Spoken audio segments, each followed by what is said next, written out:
শৈশবের ক্লাব সান্তোসকে বিদায় জানাচ্ছেন নেইমার জুনিয়র। ব্রাজিলিয়ান ক্রীড়া মাধ্যম জি গ্লোবের খবর অনুযায়ী ক্লাবটির সঙ্গে নতুন করে চুক্তি স্বাক্ষরের সম্ভাবনা একেবারেই ক্ষীণ। জানা গেছে দীর্ঘদিনের ইনজুরি আর ক্লাব সংশ্লিষ্টদের সাথে সম্পর্কের টানাপোড়েনে তৈরি হয়েছে ক্লাবের সাথে দূরত্ব। ডিসেম্বরে চুক্তির মেয়াদ শেষ হলেই ফ্রি এজেন্ট হিসেবে সান্তোস ছাড়তে পারেন এই তারকা ফরোয়ার্ড।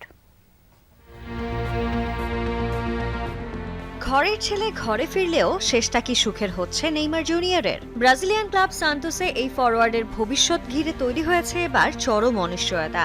আগামী কয়েক সপ্তাহেই সিদ্ধান্ত হতে যাচ্ছে ব্রাজিলিয়ান ফুটবল রাজপুত্র সান্তোসে থাকবেন নাকি চিরতরে বিদায় জানাবেন শৈশবের এই ক্লাবকে।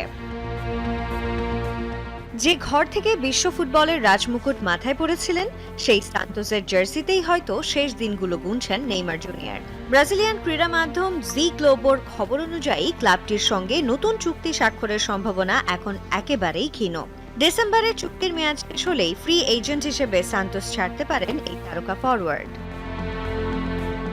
মূলত দুটি কারণে তৈরি হয়েছে এই দূরত্ব। প্রথমত, সান্তোস ম্যানেজমেন্টের সাথে নেইমারের সাম্প্রতিক সম্পর্কের টানাপোড়েন, আর দ্বিতীয়ত তার দীর্ঘদিনের ইনজুরি সমস্যা, যার কারণে পুরো মৌসুম ধারাবাহিকভাবে সার্ভিস দিতে ব্যর্থ হয়েছেন তিনি।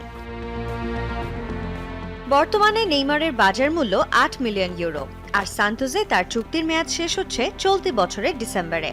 যদিও দুই পক্ষ থেকে এখনও আনুষ্ঠানিকভাবে আলোচনার সমাপ্তি ঘোষণা করা হয়নি, তবে ভেতরের খবর বলছে ব্রাজিলিয়ান এই ফুটবলের আইকনের সান্তোস ছাড়ার সম্ভাবনাটাই এখন সবচেয়ে বেশি। যে ক্লাব নেইমারকে বিশ্বমঞ্চে পরিচয় করিয়ে দিয়েছিল সেই ক্লাবের সাথে এমন এক বিচ্ছেদ এক বিষাদময় অধ্যায়েরই ইঙ্গিত দিচ্ছে। তবে শেষ পর্যন্ত আলোচনার মোড় কোন দিকে ঘোরে সেটা এখন সময়ের অপেক্ষায়।